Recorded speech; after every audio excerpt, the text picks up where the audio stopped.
Our engine generates power from the expansion of compressed air in a contained cylinder with the help of fuel.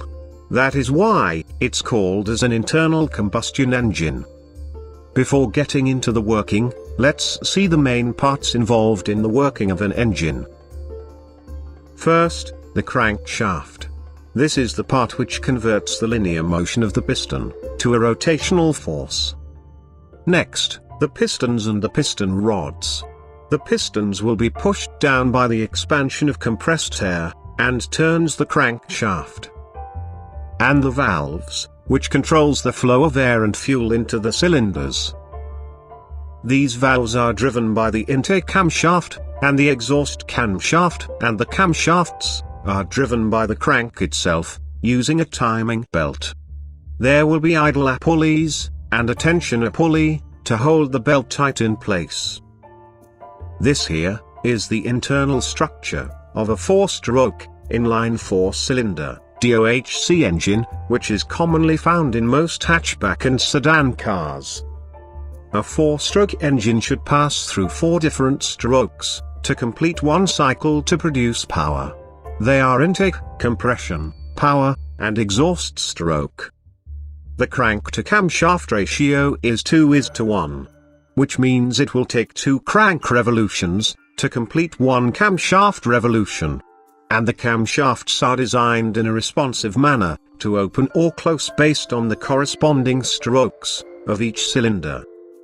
Let's take a look at a single cylinder and see how a 4-stroke engine works in detail.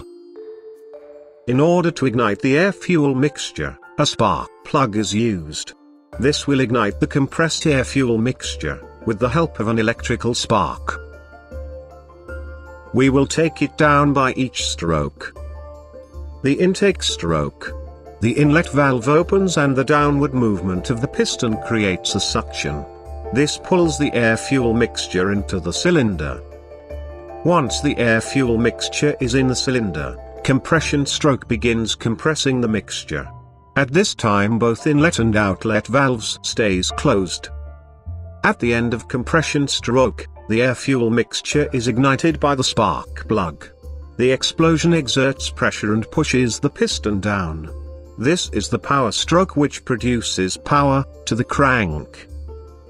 At the exhaust stroke, the outlet valves opens and the piston pushes out the burned gas. The cycle starts again from intake stroke, keeping the engine running and produces power. For a carburetor engine, the air and fuel are mixed inside the carburetor assembly, and fed to the cylinders.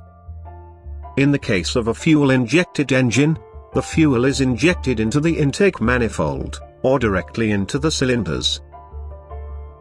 Since only a power stroke produces power, you may wonder how the engine turns continuously. Well, the answer is in the crank itself.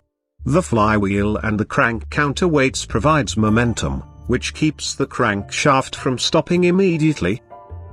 For a 4-cylinder engine, considering any time instance, one cylinder is always in power stroke, which produces more power and less vibrations comparing to a single-cylinder engine. And that is how a car engine